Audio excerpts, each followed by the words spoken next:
एक गांव में बनवारी और राधा नाम के गरीब दंपति रहते थे। उनके पास एक शायली नाम की गाय थी।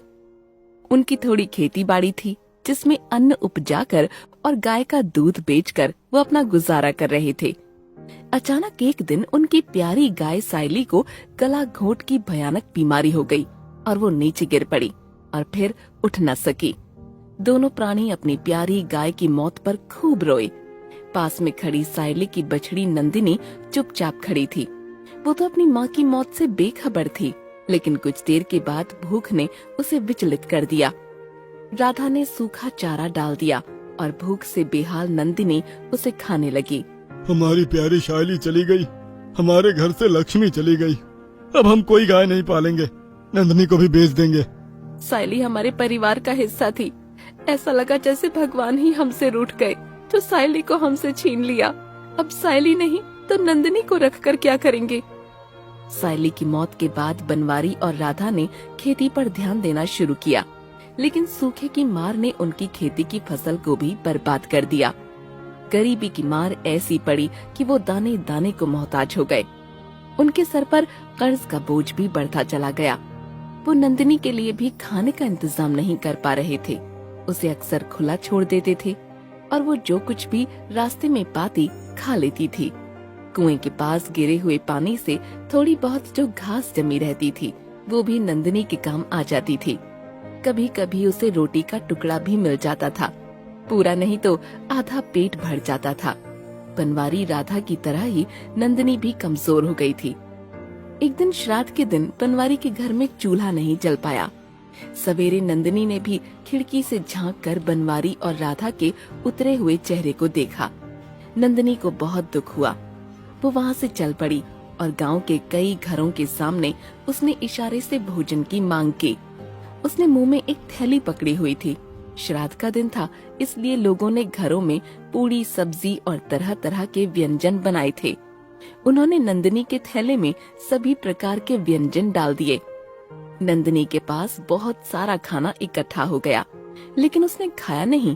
वो सारा खाना थैली में लेकर अपने घर लौट आई और राधा को दे दिया। अरे नंदिनी, तो हमारे लिए खाना लेकर आई? तूने अभी तक कुछ नहीं खाया? नंदिनी चुपचाप खड़ी रही और ऐसा लगा मानो बनवारी और राधा को खाने का इशारा कर रही हो। राधा, जल्दी से 3 हिस्से में खाना परोसो और सबसे पहले नंदिनी को खाने के लिए दो। ये भी तो सवेरे से भूखी है।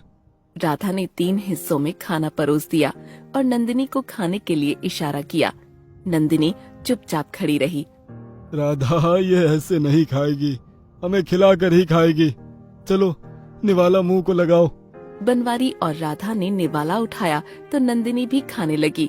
बहुत सारा खाना बड़े मौके से मिल गया था।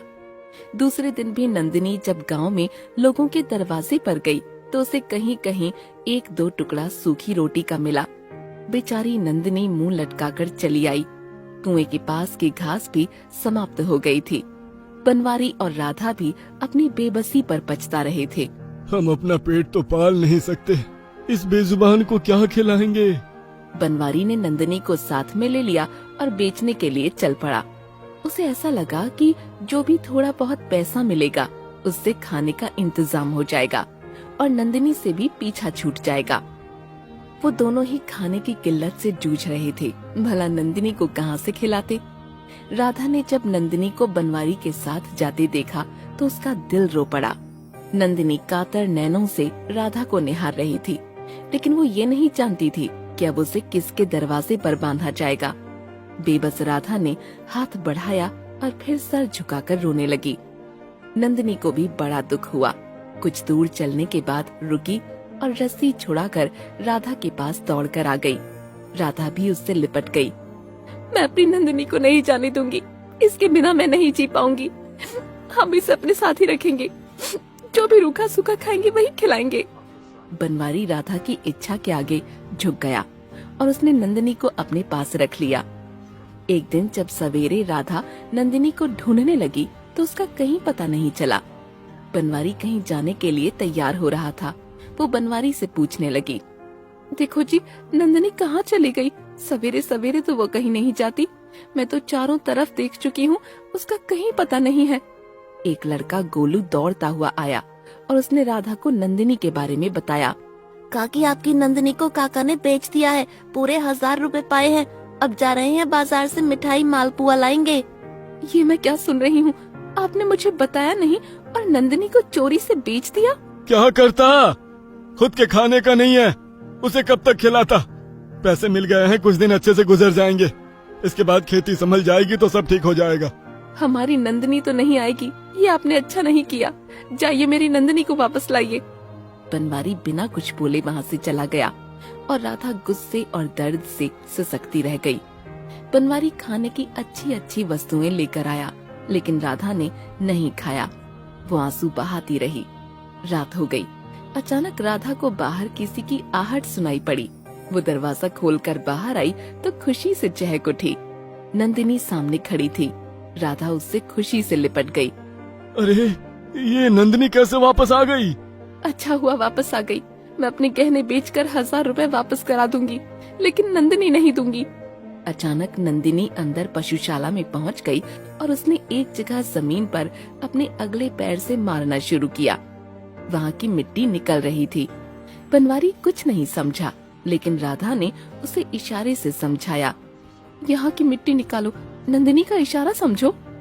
बनवारी ने फावड़े से उसी जगह पर खुदाई शुरू की और कुछ देर बाद उसे ऐसा लगा कि नीचे कोई पीतल का हंडा दबा हुआ है। वो हंडा ही था। उसने और खुदाई करके उस बड़े से हंडे को निकाला और अंदर झांक कर देखा तो खुशी से पागल हो गया। बहुत सारी सोने की अशर्फियां अंदर भरी पड़ी थीं। खजाना दे दिया, खजाना इतना सारा दे दिया। हमारी नंदिनी ने हमें जीने का सहारा दे दिया।